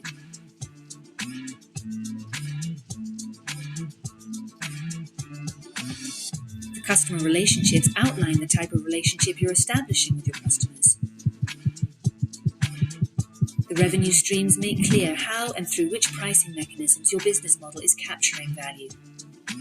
Then you need to describe the infrastructure to create, deliver, and capture value. The key resources show which assets are indispensable in your business model. The key activities show which things you really need to be able to perform well.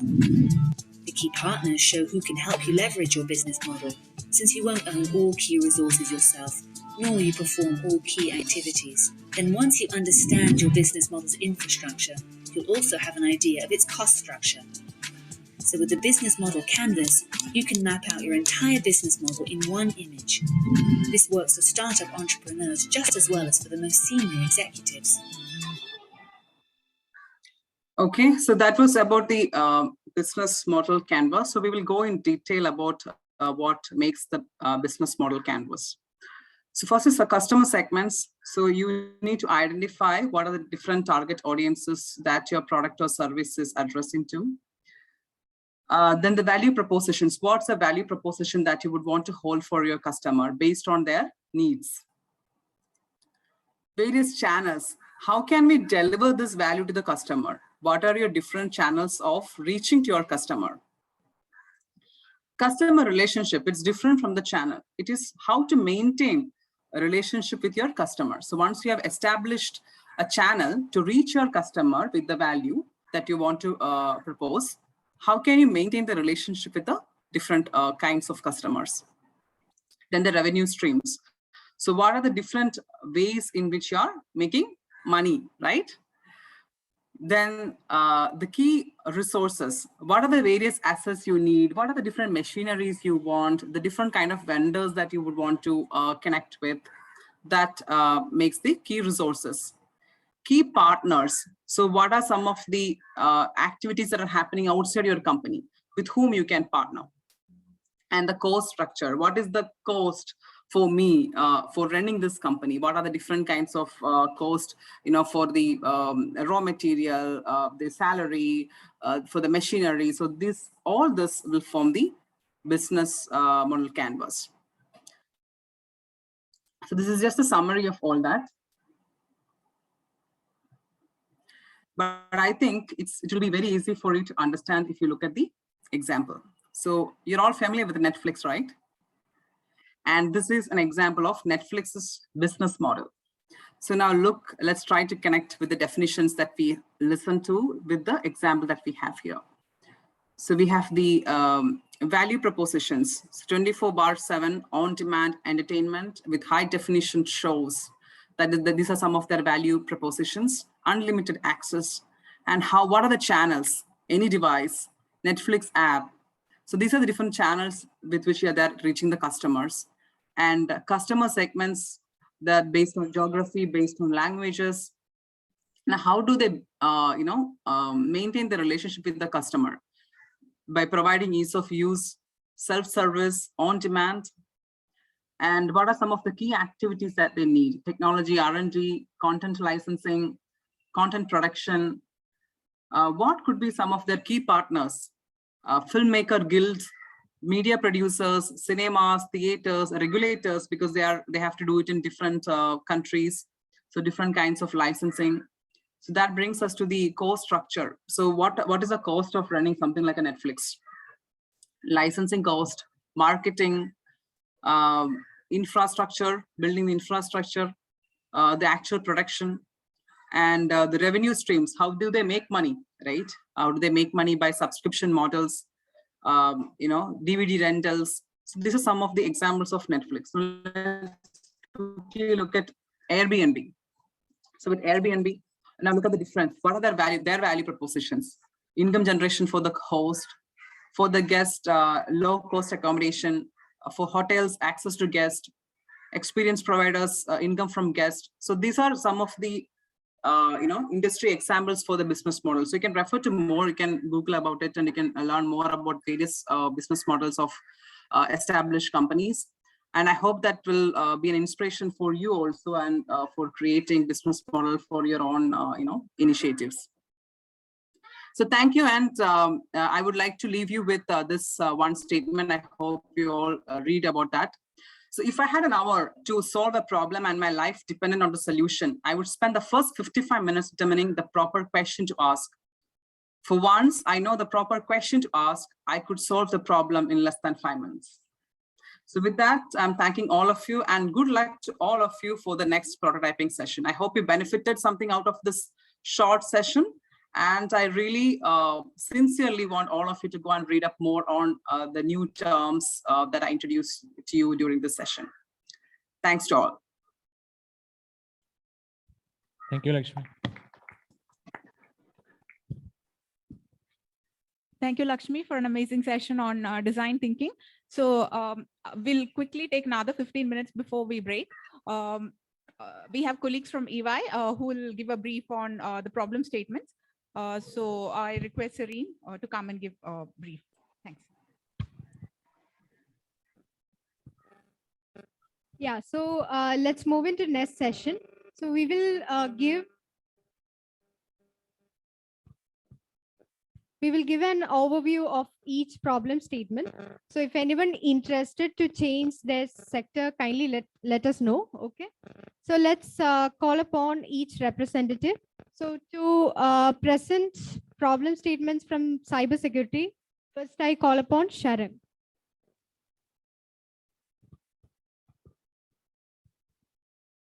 Hello. So first I'll read out the problem statement and then explain like what is the basic thing you have to do. To identify and design a strong business use case, the solution of which should leverage blockchain-based decentralized identity management solution using products such as Microsoft Azure verifiable credentials. So what you have to do is design a business use case for what is given here. So you all know the advantages of blockchain, which is basically decentralization, and it is immutable, so you can't change what has been once recorded. And it is basically provides more security to the existing data. So the main problem with privacy today is that once you need a certain service, you have to give your personal details. Like in case you want to buy something from an online site, you have to give your personal details. And once you give it, you can't get it back because they control your data. There's no way you can ask for it back. So what you have to use another what blockchain-based decentralized identity management solution means, it uses decentralization.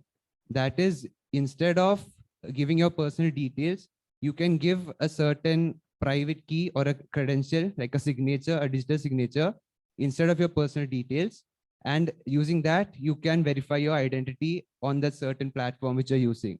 So one example of such a solution is Microsoft Azure verifiable credentials. So what it does is it takes your details and provides you with a digital signature. And with that digital signature, you can verify your identity by whichever platform you're using, rather than giving your personal information. So that is one example. Like Microsoft Azure is not the only tool, but it's an example of a tool which exists. You can use any other tools which exist in the same manner. And you have to identify a good business use case for this problem regarding privacy. So any questions? Okay, thanks. Thank you, Sharon. So next I'll call Devi Priya to explain the second problem statement. So hi everyone, I'm Devi Priya. So I'm taking you through the second problem statement of cybersecurity. First, let me read it out. To design a user-friendly cybersecurity virtual assistant for citizens to help them understand the security and privacy posture of their connected devices, configurations, including the software, settings, patches, etc. You can do this in two ways. I think most of you might have heard about Alexa. Can you please respond? Yeah, you'll be using Alexa. So Alexa, the first thing is like Alexa, we will be saying, Alexa, play a song, play my favorite song. So similarly, you can do in a way like you can ask questions, security related questions. Alexa, how do I connect to a VPN? Or like any security related questions like, Alexa, what do you mean by cybersecurity? Like, what is network security? You ask, and Alexa will be giving you answers. So these things are called as skills. So what you will need to do is like, you will have to create a skill in Alexa. So to create a skill, you can use AWS, Lambda, Flow and all. And it will all take roughly like 15 minutes. So this is quite an easy problem statement. And the second thing is like, to understand the security posture, you will have to connect your devices to Alexa. So maybe as of today, you can connect your mobile to Alexa. And what you can do is like, so there is some applications like you can Google, like how can I ingest all my logs from phone to Alexa?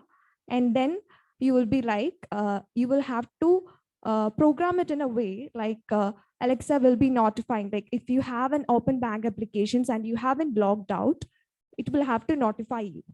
Or like, you know, the password policy, like you actually, a healthy password policy is like, you will need to, you know, change your password in maybe 30 days and all of maybe your banking applications or any other important application. So Alexa can notify you like you need to change your password, or someone is a new device has connected to your Wi-Fi. So all these things can be notified if you have the right logs to Alexa. So that is the second way you can do this. So all the best. If you have any queries in this, do let me know. I'll be helping you out. Thank you. Bye. Thank you, Devipriya. So next I call Ashwin to explain the third one. Ashwin?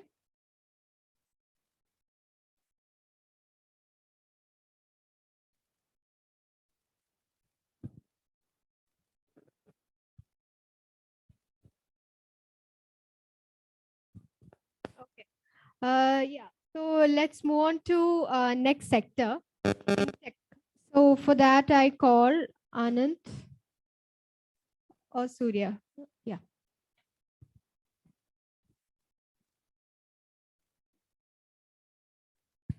Hi, good morning, all. So, how many of you know about mission-to-mission payments or mission-to-mission communication that's happening in the digital world? Anyone have you heard or know about?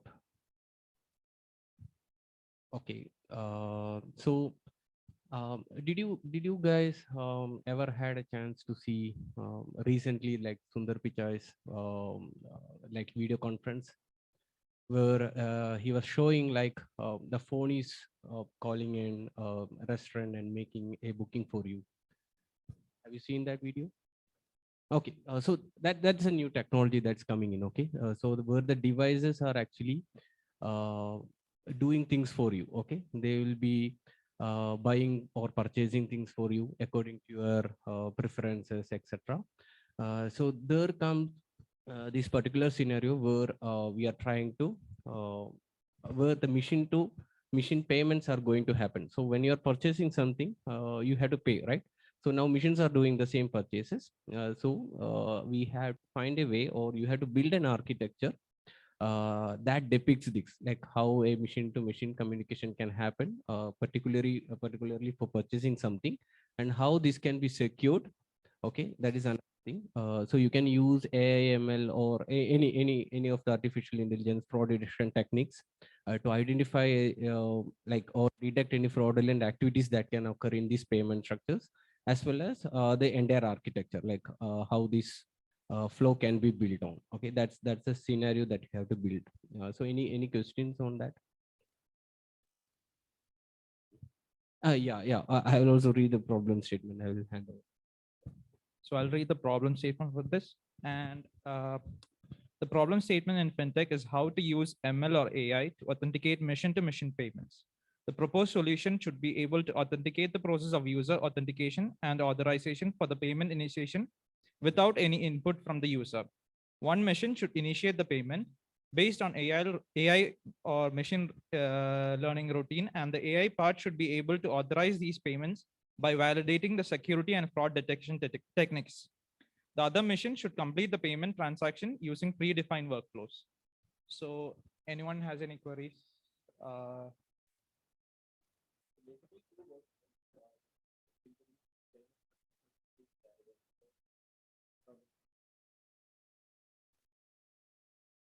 Yeah, if you have any queries in the future, just approach us. Thank you. there are some of you who have registered for the build-a-thon sitting here. So we request you to come to the registration desk in the front area. Yeah, so that's it. So thank you, Anand and Surya.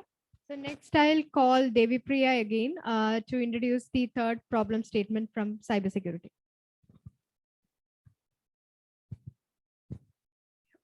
So the third problem statement is an AI-driven cybersecurity interactive learning course to provide security awareness and training to users depending on the user's response and understanding.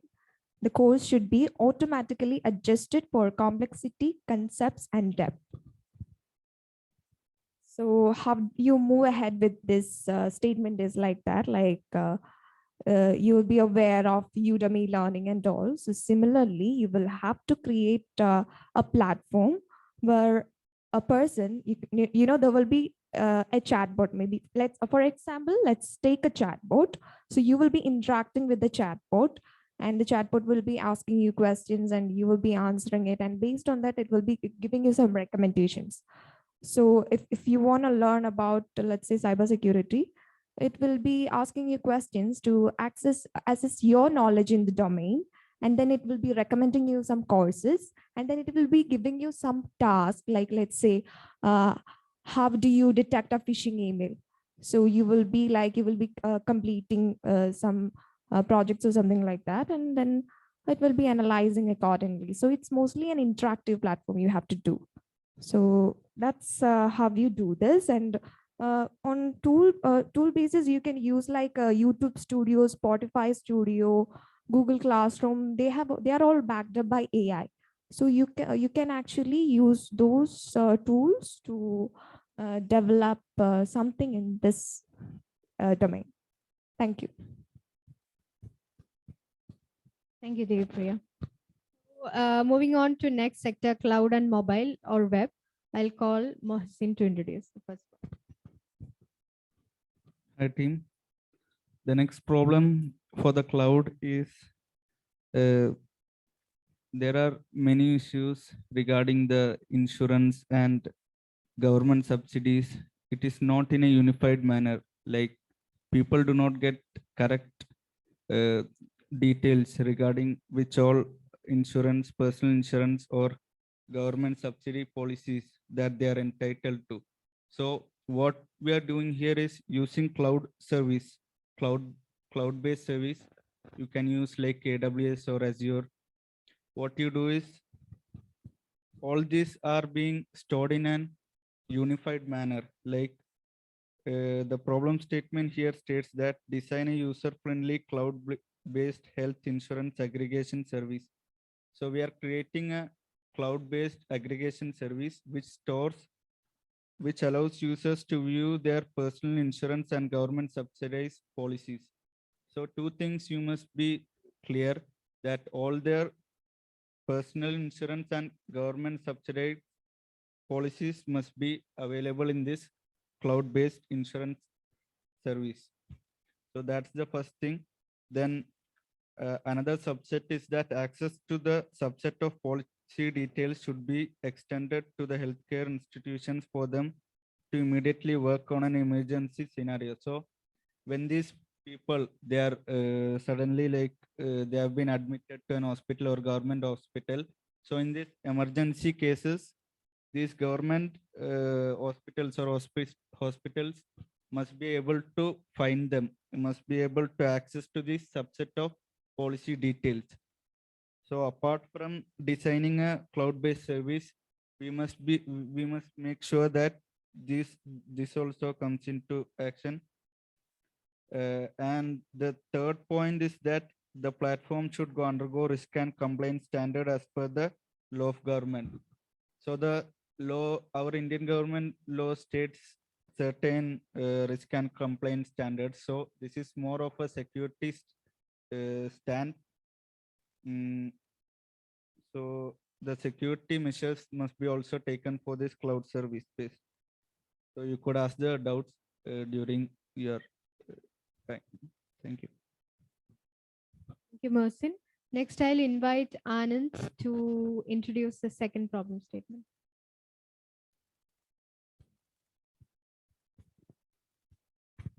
Thank you. Okay, so this is a cloud-based solution that you have to build, okay, especially for healthcare. So here the ask is to build an ecosystem where a patient's information can be stored based on their Aadhaar ID, okay. So any unique ID you can consider. So once that is stored, it should be accessible across all hospitals. So what it denotes is like infrastructure you have to build for it. Okay, it should be like scalable across all the hospitals that is across. Okay, so once it is done, the doctor or whoever is having access to the portal should get the patient information, the history of what he has gone through, all the medical histories, as well as you can also introduce an AML component, AML component onto it, which can say the like based on the history of patient, it can predict like what is the future step the patient has to take. Okay, so this is a scenario that you have to build, and it should be on cloud. Okay, any cloud you can choose, I guess. Yeah. So any doubt? Okay, fine. So whoever is doing can contact me if you have any doubt. Okay. Thank you, Anand. Moving on to next sector, data analysis. I'll call Deepti to present the first problem statement. Okay, Deepti and Nisha will be presenting first and second problem statement.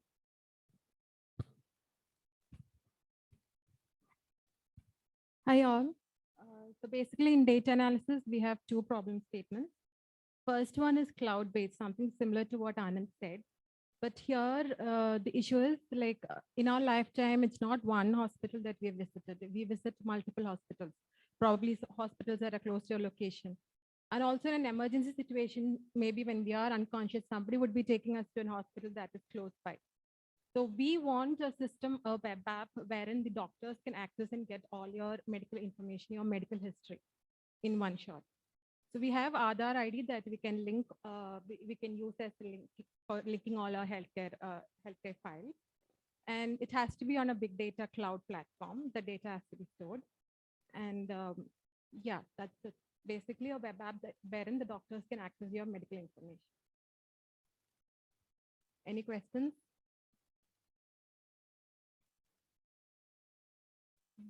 Problem statement two. Hi, team.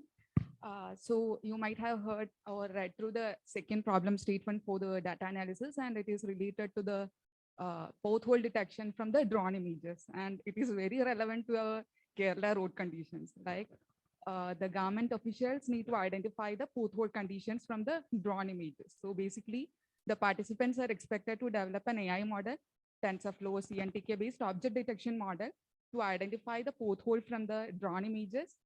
And according to the pothole severity, that is medium or high, whatever you feel that is visible, it should be triggered to the higher officials, like PWD engineer should be triggered based on the pothole condition severity. And apart from that, the students or the participants are expected to develop a full-fledged architecture that is from collection of the drawn images and up to the trigger system. So twofold problem statement, and the students can leverage on using the TensorFlow CNTK object detection models and cloud infrastructures also. Yeah. And in case of any queries, support, you can come into the mentors team. Yeah, that's it.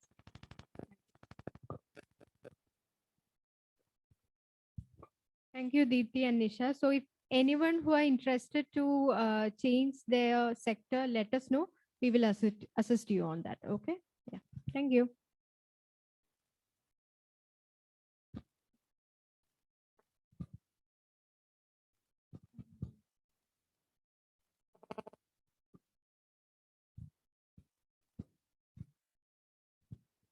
We're actually expecting some delay to start the hackathon prototyping. So first of all, I just wanted to know, participants on the Kaibokao. This side full and here you guys. Okay. You guys are leaving here or are you staying back tonight? You all, anybody leaving and coming back tomorrow? No, okay, then that is fine. The thing is, we will almost start the hackathon probably by 5. So before that, there will be a couple of sessions, but there's a slight change in the agenda that you might have received in the beginning. Is that okay? Yeah, anyway, you guys are staying, right? So there's no challenge in going back or anything. So it's cool, right? 1:30, the lunch will be arranged. It will be in this hall itself. Is there anything you guys want to discuss with the team? Otherwise, they let them explore the facility and come back or something.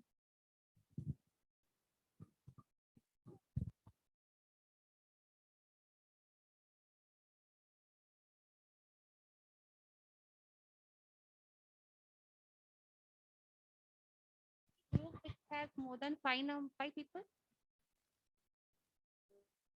Any group with more than 5 members?